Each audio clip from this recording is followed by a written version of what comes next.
How you doing, guys? Yeah, I'm so excited to be here. So, yeah, I'm an Israeli comedian, Odelia, and you know, it's really hard to be a comedian in Israel, so a few years ago I decided to study something else, you know, that will give me some more financial stability and some more savings. So I'm also an actress. Yeah, I played in the Israeli movie Ajami, have you heard of? Yeah. Do you remember me? No. Come on!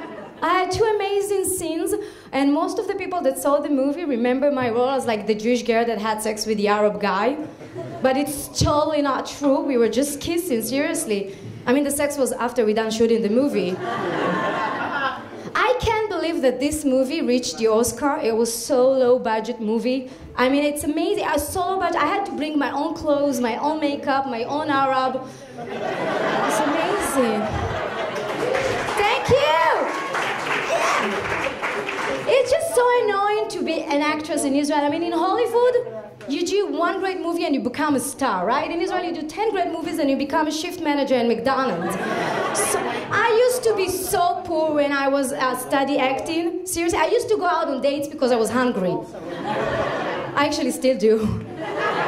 Anyway, yeah. But you know, for some of us, things are like a little bit better those days. I mean, you probably heard about Gal Gadot, right? Or the way they call it in America, Gal Gadot. And you know that for her, things going great. I mean, she was lately chosen to be the next Wonder Woman. Yeah, and I'm really, really happy for that bitch. I mean, she got everything, right? She got a perfect body and a perfect husband and a perfect daughter with a perfect DNA, and she's Wonder Woman. I got nothing. No, the only wonder that I have is if I'm a woman. It's so annoying. Anyway, but you know what? She does great PR for Israel. She does great PR, I have to say. You know, every Israeli, the minute he lands in a foreign country, he immediately becomes an Israeli ambassador. Hey man, you have to come visit Israel. We have the coolest place on earth. We have hummus, we have the Western Wall, we have the Dead Sea. You have to come. Sounds really great. I'd love to come. Can I come and stay in your place? Oh, sorry man, I'm not going back to Israel. Ever. Yeah. So I like to travel. I travel a lot around the world, and whenever I travel, people really, you know, want to know about Israel, and people always like to ask me, how come we still fight in Pakistan? They also like to hear about my military service, so I'll tell you a little bit about that.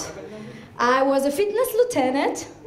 Yep, I trained soldiers how to climb on a rope and how to crawl under the ground, and you know, how to jump over a wall and how to pleasure a real woman.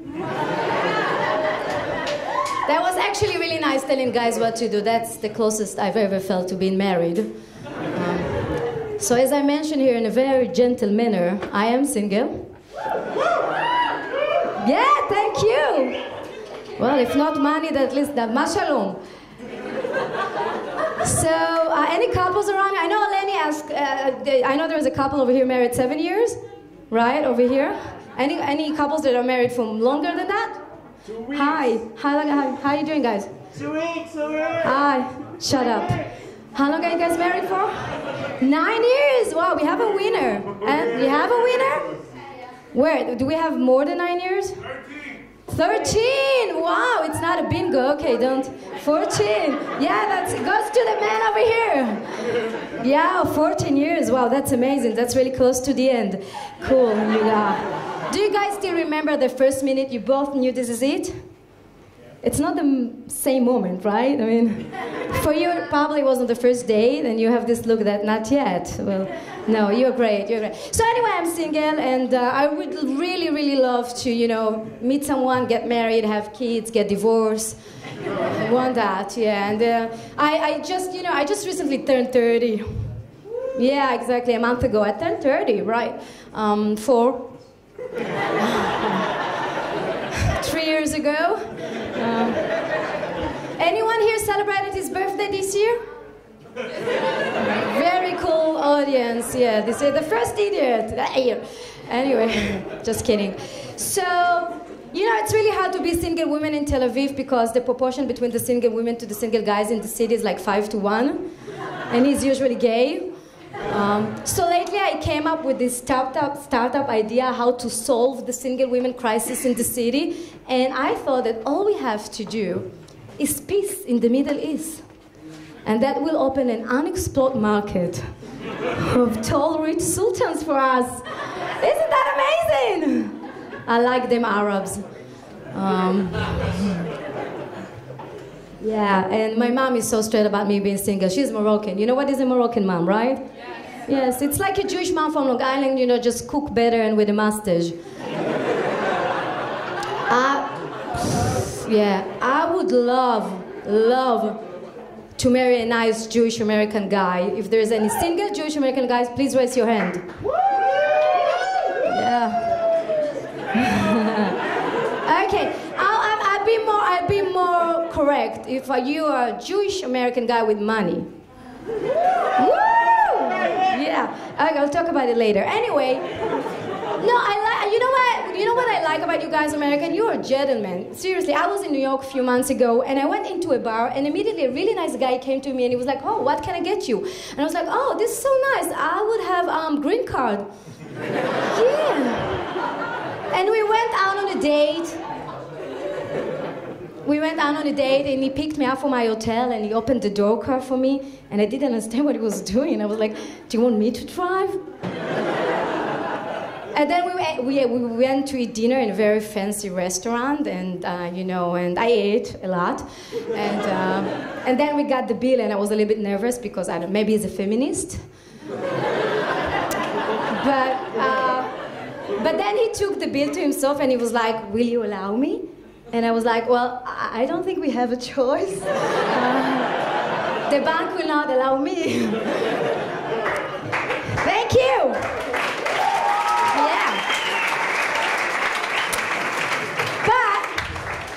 But here's the deal, here's the thing. There is one thing I don't understand about American guys, is that they never use the word date, right? It's always like, do you want to hang out, or do you want to chill out, or do you want to hook up? Now, seriously, I would like to ask you, what is hooking up? No, I have hooking up. Are you gonna invite me to dinner, or should I eat before at home? I know, should I shave my legs, and up to where? I mean, like, chilling out, hanging out, hooking up. I have to know those kinds of stuff, right? Thank you. I love New York. So I've been in New York last winter. I love this city. Anyone here from New York originally? Oh, you guys? Anyone from LA? Miami? Yeah, that's all I know, right? So I was in New York last summer, last winter, and I hate to be there in winter because it's really cold outside, but it's really warm inside the stores. So I kind of find myself all day, just getting dressed and getting naked and getting dressed and getting naked, and this is even without having sex. That's annoying. And I hate flying to New York because every time that I, land at JFK airport, I'm so stressed because all the American think that all the Israelis came to New York in order to walk, which is true. So the woman at the passport control, she takes my passport and she looks at it and she's like, "Odelia, isn't that a weird name?" And I said, "I guess it is, Letiqua?"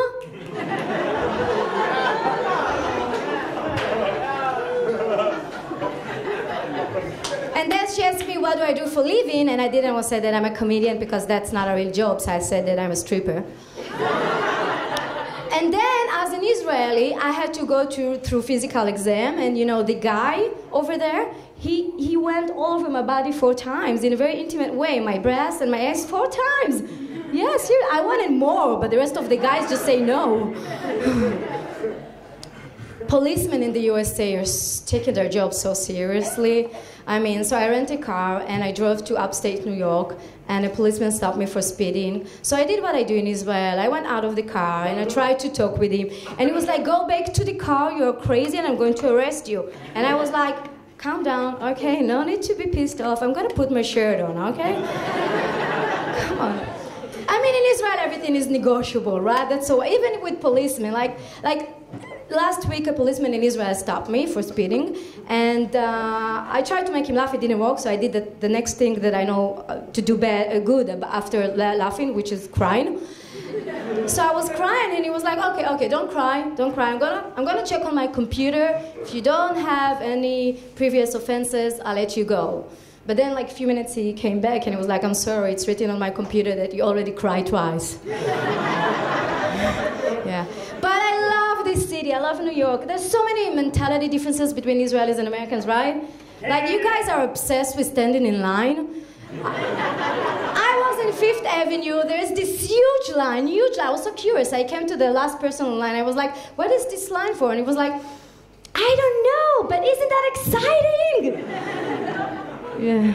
You guys are also very obsessed with personal space. Like, while I was standing in line, so I started talking with one of the boys over there, and at some point, his mom came to me and he was like, hey, that's too close. And I was like, I think he can decide for himself. He's like 33.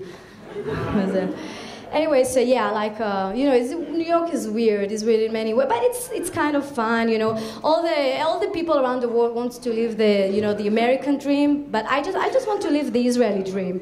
You know, like move to America. Kind.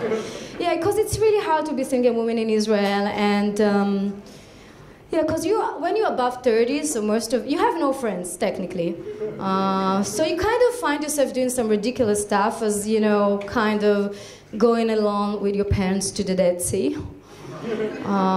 Yeah, so in Rosh Hashanah, I went with my parents along to the Dead Sea. Now I want to tell you something. You find yourself after 30s going along with your parents to the Dead Sea, guys, this is definitely the lowest place you can go. Definitely, seriously. It's just, thank you. Yeah. And we went over there and we ate at the hotel, at the dining room, and then my parents are Moroccan, so they have no manners, actually. So my mom done eating, and you know, there was a guy with, you know, like dark skin crossing our table. So my mom, when she done eating, she gave him her plate, and he was like, I'm sorry, I'm not walking here. So she was like, I'm so sorry, you look Arab. So he was like, I am Arab. Oh, then why are you not walking here? Yeah, it was really. And then I went up to the lobby and I met a really nice guy, and we started talking. It was a really nice conversation. At that moment, my dad chose to come through us. Now, barefoot, you know, he has this khamsa here, no shirt, and he's telling me next to the guy, Odelia, honey, I left you 20 shekels at the room. And I was so embarrassed that all I could say to this guy, oh, this is totally not what you're thinking. We're not related in any way. I'm a hooker. But you know, I really have to say that as much as I like Americans, I like the fact that I'm Israeli. Do you guys are okay with being Israelis? Right? Isn't that amazing? Are you Israeli, American, Arab? Who are you? You didn't raise your hand at any point. From New York City. No, not you. The next one. Yeah. I'm from South America. Oh, so you didn't understand my English. Got you. Okay. So, anyway, so I'm really proud of being Israeli because I think that eventually we are rude, but we also really warm and friendly. And you know, every time that I meet my friends, we hug and kiss. And if we are really close friends, we also touch each person's teeth. And it's really pity that in America no one touch your teeth, you know? Feel so lonely. You know, that's the reason why most of Israelis eventually return back to Israel, I think. And just before I end, I would like to talk to you a little bit about my sex life. Yeah, so thank you for coming. Had a great time. Yeah. Thank you. Yeah, guys. That was a real pleasure. And my phone number is 050405. Yeah, 054. That's it. I have to be mysterious. Okay, thank you. Yeah, and I would like to thank you guys. Thank you so much. Woo!